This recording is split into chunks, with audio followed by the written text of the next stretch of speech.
진여사와 함께하는 뉴욕 재즈 라이프. 안녕하세요. 저는 재즈 뮤지션 진여사 진푸름입니다. 저를 다시 한번 간단히 소개해드리면, 현재 저는 미국에서 활동하고 있는 재즈 뮤지션이고요. 오늘은 본격적으로 뉴욕과 뉴욕의 재즈에 대해 이야기해볼 예정이니까요. 기대해주시고, 그리고 구독 누르시는 거 잊지 말아주세요. 그럼 시작합니다.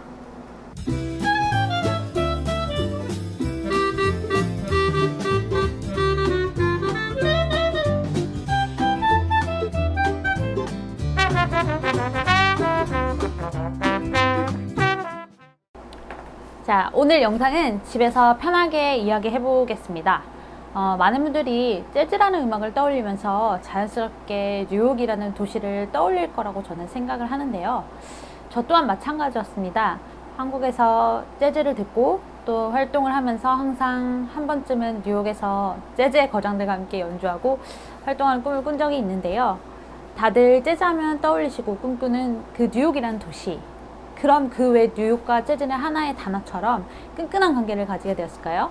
저는 오늘 역사적, 지리적, 그리고 마지막으로 환경적 이유, 이 세 가지를 가지고 이야기를 나누고자 합니다.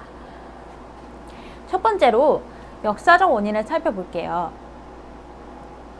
재즈는 미국의 물류 그리고 유통의 발달과 함께 성장하였습니다. 제가 현재 뉴욕이 재즈 중심이라고 생각하는 이유는 현재 뉴욕이 역사적으로 미국의 금융, 유통, 그리고 예술 산업 등 각종 비즈니스의 중심지로 성장하였기 때문이라고 생각을 하는데요.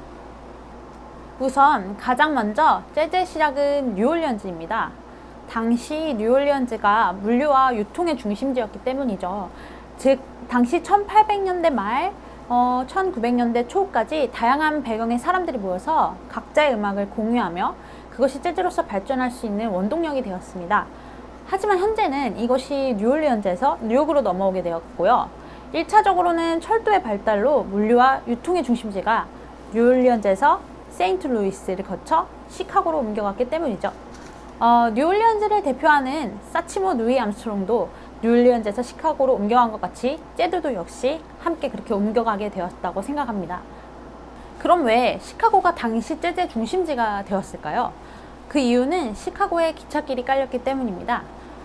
미국의 물류가 미시시피의 수로를 중심으로 한 뉴올리언즈에서 기차의 발달로 시카고로 옮겨가게 되었고, 그에 따라 자연스럽게 재즈도 시카고로 옮겨가게 된 것이죠. 이러한 역사적 흐름은 뉴욕이 문화의 중심지, 특히 재즈의 중심지가 되는데 동일하게 이바지했다고 생각을 합니다. 미국이 세계 경제 중심지로 성장하면서 항구가 있고 기찻길도 놓여 있고 또 유럽과 인접성이 좋은 금융, 문화, 예술 비즈니스의 중심지로 뉴욕이 새로이 성장하였기 때문에 자연스럽게 뉴욕으로 문화산업도 옮겨가게 된 것이죠. 예술산업은 자연스럽게 자본산업을 따라 성장하기 마련이고, 그러다 보니 자연스럽게 많은 뮤지션 또한 뉴욕으로 몰려가게 되면서 자연스럽게 뉴욕이 재즈의 중심지가 되었고, 지금까지 이게 내려오고 있다고 생각을 합니다. 하지만 그렇다고 뉴올리언즈와 시카고에 재즈가 없는 것이 아닙니다. 아직 활발하고 좋은 씬이 있지만 현재 그 중심이 뉴욕이라는 것으로 이해해 주셨으면 좋겠습니다. 두 번째로 지리적 원인을 살펴보도록 하겠습니다. 뉴욕 외에도 미국 전역에서 재즈를 하긴 합니다만 왜 굳이 뉴욕일까요? 그건 앞에서 언급했던 역사적 배경과 더불어서 가장 재즈 본연의 형태가 흐트러지지 않고 뉴욕에 있기 때문에 아직도 뉴욕이 재즈의 중심이라고 저는 생각을 합니다. LA는 아무래도 헐리우드 같은 큰 영화 산업의 메카이기 때문에 음악 또한 조금 더 쇼 비즈니스 중심으로 발전되는 것 같은 성향이 있는데요. 그렇다 보니 뮤지션들의 자유로운 욕망을 가지고 음악을 표현하고 발전시키기보다는 조금 더 쇼 비즈니스를 지원하기 위한 형태의 음악으로 발달되어 있다고 저는 생각을 하는데요. 그렇다면 왜 뉴욕은 조금 더 메인스트림 재즈의 중심지로서 현재까지 자리 잡을 수 있었던 걸까요?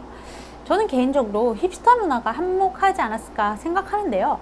나만의 스타일을 유지하면서 또 그것을 유행시키는 외골수적인 뚝심이 현재까지도 메인스트림으로서의 기반을 유지할 수 있는 비결이 아닌가 저는 생각을 합니다.